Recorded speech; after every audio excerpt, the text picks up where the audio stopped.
మీరు అనుకున్నది నిజమవుతుందని ఎప్పుడైనా అనిపించిందా? మన ఆలోచనలకు అంత శక్తి ఉంటుందని మీకు తెలుసా? మరైతే ఈ ఆలోచనల గురించి, ఆలోచనల శక్తి గురించి తెలిపే ఒక చిట్టి కథను వినేద్దామా మరి?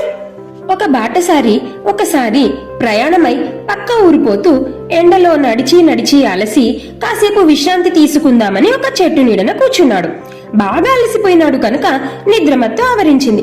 ఆవలిస్తూ నిద్రపోవడానికి తనకొక పరుపు లభిస్తే ఎంత సుఖంగా ఉంటుందో అని ఊహించాడు.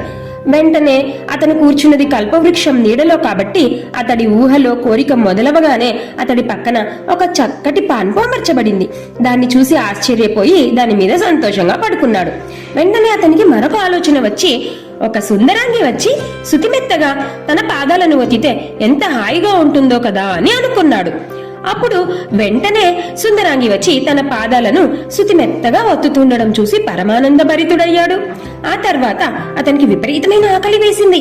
అప్పుడు అతడిలా ఊహించాడు, నేను కోరినవన్నీ నాకు సొంతమవుతున్నాయి, నాకిక ఏదైనా ఆహారం లభించదా? ఖచ్చితంగా వస్తుంది కదా అనుకున్నాడు.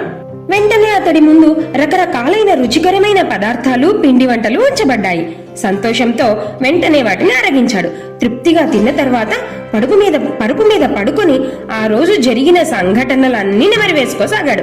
అలా ఆలోచిస్తూ ఠక్కున ఇప్పుడు హఠాత్తుగా నన్నొక పులి వచ్చి గుటుక్కున మింగితే అని ఊహించాడు.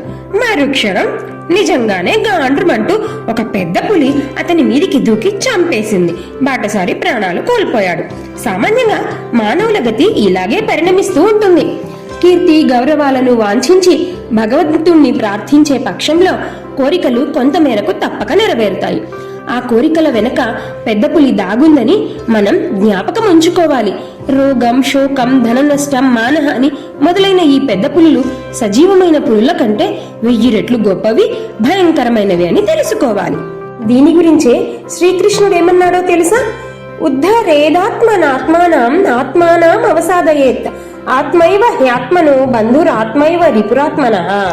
అంటే మన మనసును మనం అదుపులో పెట్టుకుని మంచి ఆలోచనలు, మంచి పనులు చేస్తే అది మనకు నిజమైన స్నేహితుడిలా సహాయం చేస్తుంది. మనల్ని కష్టాల నుంచి కాపాడుతూ ఆనందం వైపు నడిపిస్తుంది.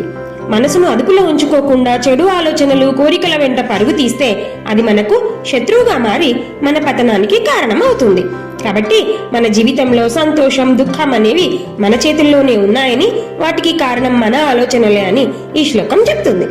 కాబట్టి మన ఆలోచనలు ఎలా పరుగులు పెడుతున్నాయో గమనించి వాటిని సరైన దారిలో ఉంచినప్పుడు ఖచ్చితంగా విజయం మనదే. ఈ శ్లోకం ప్రకారం మనసు మనకు మిత్రుడిగా, శత్రువుగా కూడా పనిచేస్తుంది. మనల్ని మనం పైకి లేపుకోవాలన్నా, కిందకు తోసుకోవాలన్నా అది మన ఆలోచనల మీద ఆధారపడి ఉంటుంది.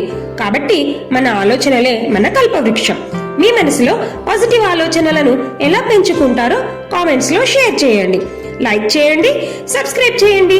మరిన్ని స్ఫూర్తిదాయక విషయాల కోసం గీతా చైతన్యం. Thank you. శ్రీకృష్ణ అర్పణమస్తు.